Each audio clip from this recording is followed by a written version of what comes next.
আবারও বৃষ্টি ভেজা সকাল দিয়ে আজকের ভিডিওটা শুরু করতে চলেছি। কালকে রাত্রিবেলার থেকে প্রচণ্ড মুষলধারা বৃষ্টি, আজকে অবধিও সেই বৃষ্টিটা কিন্তু চলছে। Hello everyone, good morning. তোমরা সকলেই কেমন আছো? আশা করি তোমরা সকলেই ভালো আছো, সুস্থ আছো। আমি অনেক ভালো আছি। কোচবিহারের এই ছোট্ট একটা গ্রাম থেকে আমি শম্পা তোমাদেরকে স্বাগত জানিয়ে আজকের আরও একটা সুন্দর ভিডিও শুরু করতে চলেছি। আশা করি তোমাদের অনেক ভালো লাগবে আর সম্পূর্ণ ভিডিও দেখার অনুরোধ রইল। কয়েকদিন ধরে তো আমাদের এইদিকে প্রচণ্ড গরম চললো, আবার কালকের থেকে যে বৃষ্টি নেমেছে একদমই ছাড়ার নামই করছে না। হয়তো আজকে সারাটা দিন ধরেই বৃষ্টি চলবে। বৃষ্টির মধ্যে একদমই উঠানটা ঝাড় দিতে চাইনি, কিন্তু আজকে আবার মাস্টার আসবে মেয়েকে টিউশন পড়াতে, তার জন্যই কিন্তু আর কি উঠানটা ঝাড় দিচ্ছি। একজন লোক যদি বাড়িতে এসে এত উঠানটা নোংরা দেখে তাহলে কিন্তু কীরকম লাগে।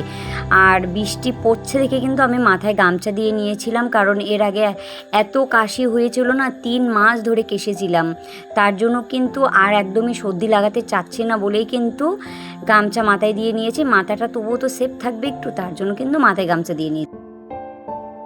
কথা সেই কাজ হয়েছে, বাজারে গিয়েছিলাম এত বৃষ্টির মধ্যে, অর্ধেক রাস্তায় গিয়ে গাড়ির তেল শেষ হয়ে গেছে, এত অবস্থা খারাপ না। আবার ভিজে ভিজে দোকানে গিয়েছিলাম, তারপর তোমাদের দাদাভাই গিয়ে একটা জায়গার থেকে তেল এনে দিল, তারপর আবার ভিজে ভিজে এসে গাড়িতে তেল ভরে বাড়িতে এসেছি। মানে বলি না, যেই কাজটা তুমি করতে যাবে না সেই কাজটা তোমার করতেই হবে। ঠিক আমার সর্দিও লেগে গেছে, সারাটা দিন ধরে এত মাথা ব্যথা করেছে বলার মতো না। কালকে রাত্রিবেলা তো বৃষ্টির জন্য আর বাসন মাজতে পারিনি। আমার আবার একদমই সকালবেলা বাসন মাজতে ইচ্ছা করে না। যদি কোনো কারণবশত রাত্রিবেলা বাসন মাজতে না পারি তাহলেই কিন্তু সকালবেলা বাসন মাজি। একদিন তো প্রচণ্ড রৌদ্রুর মধ্যে একদম গায়ে ঘামাচি ঠামাচি উঠে গেছে। আবার এই যে বর্ষা শুরু হয়েছে, হয়তো 4-5 দিন ঠেকাবে, তারপর হয়তো বর্ষা কমবে। আর এই আষাঢ় মাসের লাস্টের দিকে না প্রত্যেক বছরই বৃষ্টি হয়। আমার মেয়ের তো আষাঢ় মাসের 25 তারিখে জন্ম হয়েছে, তার জন্য কিন্তু প্রত্যেকটা আষাঢ় মাস আসলে এই যে 20 তারিখ থেকে বৃষ্টি শুরু হয় একদম 30 তারিখ অবধি ঠেকায়। এটা প্রায়ই মানে হচ্ছে। কোনো বছর কিন্তু আমার মেয়ের বার্থডে করে এখনও শান্তি পাইনি আমরা। এর জন্য তো আমরা 3 বছর থেকে ওর বার্থডে করাটাই একদমই বন্ধ করে দিয়েছি। কালকে তো বৃষ্টি দেখে ওর বাবা বলল যে মেয়ের বার্থডে এসে গেছে না, এর জন্য হয়তো বর্ষাটা লেগেই গেছে। কি আর বলবো, একটা মেয়ে এত ইচ্ছা করি যে একটু বার্থডে করবো, কিন্তু করার কিচ্ছু নাই গো। এত বার্থডের আয়োজন করি, তার মধ্যে যে এত বৃষ্টি আসে, ইচ্ছেটা একদম মানে জল হয়ে যায়। তার জন্য কিন্তু আমার মেয়েও যে এই যে 3 বছর থেকে ওর বার্থডে মানে ঠিক মতো করি না, টুকটাক করে করি, কিন্তু তবুও কিন্তু আমার মেয়ে বলে ঠিক আছে। ও একটু এখন আর কি বোঝার বয়স হয়ে গেছে না, এর জন্য বলে কি বাবা আমার বার্থডে করতে হবে না, তুমি আমাকে কোনো গিফট দিও, কি আমাকে কিছু মানে ভালো মন্দ ওকে একটু রান্না করে দিতে হবে, তাহলেই হয়ে যায়। তাছাড়া আর কিছু না। ওর বার্থডে কিন্তু আমরা 3 বছর থেকে আর করি না। 3 বছর থেকে তাও নিজে নিজে মানে আমার বাপের বাড়ি বলো, শ্বশুর বাড়ি বলো, সবাই মিলে কিন্তু বার্থডেটা আর কি করা হয়, একটু রান্না বান্না করে সবাই মিলে খাওয়া হয়।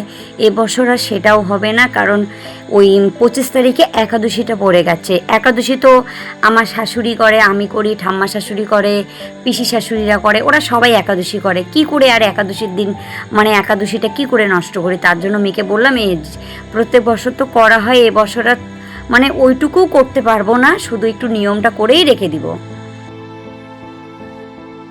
কিন্তু রান্নাঘরটাও মুছে নেব। রান্নাঘরটাও না কেন জানি না, ছোট রান্নাঘর, এত যে কোথায় থেকে এত নোংরা আসে বুঝতেই পারি না। সকালবেলা যদি একদম পরিষ্কার করে না মুছে নেওয়া হয় না, একদমই ভালো লাগে না। ছোট রান্নাঘরেই না বেশি অসুবিধা হয়ে যায়। রান্নাঘরটা মুছেই কিন্তু ব্রাশ করে চান করে নিব, নিয়ে কিন্তু পুজোটা আগে দিয়ে নিব। তারপর কিন্তু বাদবাকি টুকিটাকি যা কাজ আছে তাই। ঘরগুলো আর মুছতে পারিনি, কারণ ঘর মুছে আজকে লাভ নেই, এত বৃষ্টিতে বারান্দা ঠান্ডা সব ভিজে গেছে। তার জন্য কিন্তু আর আজকে সকালবেলা কোনো ঘর মুছিনি, শুধু রান্নাঘরটাই মুছে নিয়েছি। আর চান করাও হয়ে গেছে। এখন কিন্তু ক্রিম দিচ্ছে। আমি কিন্তু সবসময় ব্যবহার করি হোয়াইট টোন ক্রিমটাই, তাছাড়া কিন্তু আমি কোনো ক্রিমই ব্যবহার করি না। পর্যন্ত জীবনে কোনো দিন ফেসিয়াল করলাম না, মানে কিচ্ছু করিনি। আমার স্কিনের জন্য আমি কিন্তু 10 টাকাও কোনো দিনও খরচা করিনি। বলো মানুষ সানস্ক্রিন বলো, কত কিছু মানুষ করে, আমি কিন্তু আজ পর্যন্ত কোনো ক্রিম বলো, দামি ক্রিম আমি কিন্তু কিচ্ছু ব্যবহার করি না। এই যে হোয়াইট টোন ক্রিম ব্যবহার করি না, একটা দামি পাউডার ব্যবহার করি, আমার পিছনে তোমাদের দাদাভাইয়ের মানে 10 টাকাও খরচা করতে লাগে না বলতে গেলে। ঠাকুর ঘরে চলে আসলাম। আর ঠাকুর ঘরে এসে কিন্তু আগে ঘরটা মুছে নিলাম। কালকে রাত্রিবেলা ঠাম্মা পুজো দিয়েছিল। ঠাম্মা পুজো দিলে না ঠিক মতো ঘরটা মানে পরিষ্কার করা হয় না, পরের দিন করে কিন্তু আমি সকালবেলা করে আবার মুছে নিই আর বাসনগুলো কিন্তু মেজে নিই। আর এখন কিন্তু পুজো দেওয়াও শুরু হয়ে গেছে। গাছের থেকে ফুলও তুলেছি। চান করার পর কিন্তু ভিজা গায়ে ফুলটা তুলেছি, কারণ চান করার পরে কিন্তু ফুলটা তুলতে পারবো না, ভিজে যাব। আর আমি চান করার পরে আরও বেশি করে বৃষ্টি এসেছে। আর মেয়ের তো প্রাইভেট আছে, মেয়ে বললো মা খিদা পেয়ে গেছে। মাস্টারও আসতে একটু লেট হয়েছে আজকে, কারণ এত বৃষ্টির মধ্যে মাস্টারই বা নাচবে কী করে। মাস্টারের বাড়ি তো আমাদের বাড়ির থেকে অনেক দূরে, তার জন্য মেয়েকে একটু ম্যাগি করে দিলাম। তারপর কিন্তু তোমাদের দাদাভাই আর আমার জন্য কিন্তু চা করে নিলাম, আর বেশি করেই করেছি। জানি যে মাস্টারও আসবে কিছুক্ষণের মধ্যে, আর মাস্টার আসলেই মাস্টারকে গরম করে দেবো। আমাদেরও চা খাওয়া হয়েছে, ওই টাইমেই কিন্তু মাস্টার এসেছে, পরে মাস্টারকে চাটা গরম করে মাস্টারকেও দিয়ে দিলাম। বিস্কুটও তো কালকে শেষ হয়ে গেছে। কালকে কিন্তু রাত্রিবেলা তোমাদের দাদাভাই বিস্কুটও নিয়ে এসেছে, 2 রকম পার্লিজি নিয়ে এসেছে। তারপরে হলো রাজা নোনতা নিয়ে এসেছো। রাজা নোনতাটা তো কৌটার মধ্যে ঢেলেছি, আর পার্লিজিটা ছোটো প্যাকেট আর ঢালা হয়নি। আর আমার জন্য কিন্তু পার্লিজি বিস্কুটটা নিয়েছি, আমার খেতে বেশ ভালো লাগে। আর তোমাদের দাদাভাই কী করেছে বলো তো, আমি ঘর থেকে আস্তে আস্তে ও সব পার্লিজি বিস্কুট খেয়ে নিয়েছে। আজকে কিন্তু রান্না করব ডিম। সকালবেলায় আজকে ভাবছি যে সব রান্না কমপ্লিট করে ফেলবো। আজকে আর দুপুরবেলা একদমই রান্নার চাপ নিব না, আজকে একটু রেস্ট নিব। প্রত্যেক দিন তো এত এত রান্নার চাপ থাকে, তা আজকে কিন্তু সিদ্ধান্ত নিয়েছি আমি দুপুরবেলাটা আজকে রেস্ট খাবো। আর ডিম কিন্তু ঘরে আছে, তবুও তোমাদের দাদাভাই কালকে চাল শেষ হয়ে গেছিলো, চালের বস্তা নিয়ে এসেছিলো। আর ওখানে হাঁসের ডিম দেখেছিলো গলামানের দোকানটায়, ওখান থেকে আবার তোমার দাদাভাই 6টা হাঁসের ডিম নিয়ে এসেছে। এখন কিন্তু এই রুমে এসেছি, আর বইঠইগুলো একদম এলোমেলো হয়ে যাচ্ছে। আর এই রুমটাতে তো সবসময় আমাদের একটা ব্যবহার করার মানে প্রয়োজনীয় জিনিসগুলো কিন্তু আমরা এই রুমে রেখে দিই, তারপর কিন্তু বিছানাটাও ঝেড়ে নেই। আমার মনে হয় কি যে সিলিংটা আমরা লাগিয়েছি না, সেই সিলিংটা হয়তো ঘুম ধরেছে, কাঠের গুঁড়োগুলো আর কি বিছানার মধ্যে সবসময় পড়ে থাকে। ওই বিছানাটা কিন্তু প্রত্যেক দিন দুবেলা করে ঝাড় দিতে হয়, কারণ আমার মেয়ে কিন্তু এখানেই আর কি প্রাইভেট পড়ে।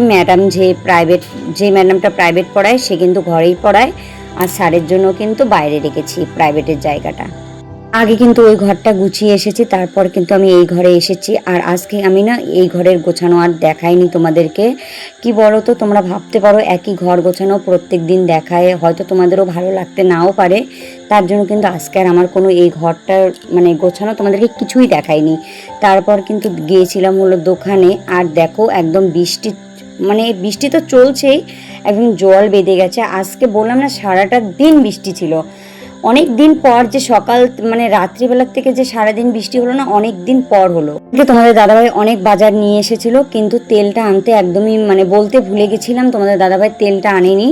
তার জন্য কিন্তু দোকানে গিয়ে 1 কেজি তেল আনতে চেয়েছিলাম, কিন্তু সেখানে আধা কেজি প্যাকেট পেয়েছি, আধা কেজি তেলের প্যাকেটই নিয়ে এসেছি। কত আশা করে হাঁসের ডিম নিয়ে আসা হয়েছে, আজকে হাঁসের ডিম খাওয়া হবে।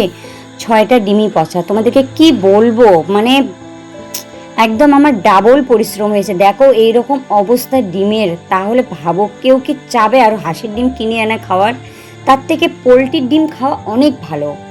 আমি কিন্তু হাঁসের ডিমের সঙ্গে কিন্তু 3টা কিন্তু পোলট্রির ডিমও আর কি সিদ্ধ দিয়েছিলাম, সেই 3টা ডিম কিন্তু আর হলো না, কারণ আমি তো আজকে প্ল্যান করেছিলাম দুবেলা রান্না করব। সেই কারণে কিন্তু পরে আবার 4টা ডিমের মামলেট করে সেই আলুগুলো দিয়ে ঝোল করে নিলাম, কারণ দুবেলা তো খেতে হবে। আর তোমাদের দাদাভাই কিন্তু একদমই আর কি ডিমের ঝোল খেতে চায় না, কিন্তু আজকে কিন্তু ঠেলায় পড়ে হয়তো ডিম এনেছিল খাওয়ার জন্য। হাঁসের ডিমটা ভালো খায়, কিন্তু এনেছিল তো সেই ডিমটা তো খাওয়া হলো না। তারপর কিন্তু আমি এভাবে বুদ্ধি করে রান্নাটা করে নিলাম। দিন হয়েছিল বাবা কচুলতি দিয়ে গেছিলো, একদিন তো খাওয়া হয়েছিল, আর কিছু আর কি লতি ফ্রিজে রাখা ছিল, সেই কচুলতিটাও রান্না করে নিলাম। আর আমের চাটনিও করে নিলাম। বললাম না মেয়ে কিন্তু আমের চাটনি ভীষণ পছন্দ করে, তার জন্য কিন্তু ওর জন্য আম আনলে ও আগে বলবে আমার জন্য আমের চাটনি করো, তার জন্য কিন্তু মেয়ের জন্য একটা আমের চাটনি করে নিলাম। আর আছেই কয়েকদিন আমের সিজন কিন্তু শেষও হয়ে গেছে। রান্নাও কিন্তু আমার পুরো কমপ্লিট হয়ে গেল। এই যে ডিমের ঝোল, ভাত হয়েছে, আমের চাটনি করেছি, আর কচুরলতা করেছে। খাওয়াটা ভালোই হয়েছে আজকে। আর এখন কিন্তু বাজারে যাব, তার জন্য কিন্তু রেডিও হয়েছে। আর প্রচণ্ড বৃষ্টি, দোকানেও এসেছি। আর কালকেও কিন্তু মাল এনেছে। এই যে এই পলাগুলো এত সুন্দর, আর এই ডিজাইনের পলাগুলো তো তোমাদেরকে বলি, এই ডিজাইনের পলাগুলো না খুব চলে, 2 দিন পর পরই এই 2 বান্ডিল 3 বান্ডিল করে আনতে হয়। আর কাঁকড়া ক্লিপটাও এনেছে, ছোট ছোট কাঁকড়া ক্লিপ, দেখতে কিন্তু খুব সুন্দর। সিটি গোল্ডের মালা এনেছিল। আজকে তো বৃষ্টি বেশি, তার জন্য কিন্তু অনেক ছাতাও এনেছে তোমাদের দাদাভাই কালকে রাত্রিবেলা। আর আজকে বৃষ্টির দিনে না বেশিরভাগ কসমেটিক বিক্রি হয় না, সেই দিন কিন্তু ছাতা বেশিরভাগ বিক্রি হয়। আর বাজার থেকে কিন্তু আমি চলেও এসেছি, আর প্রচণ্ড বৃষ্টি।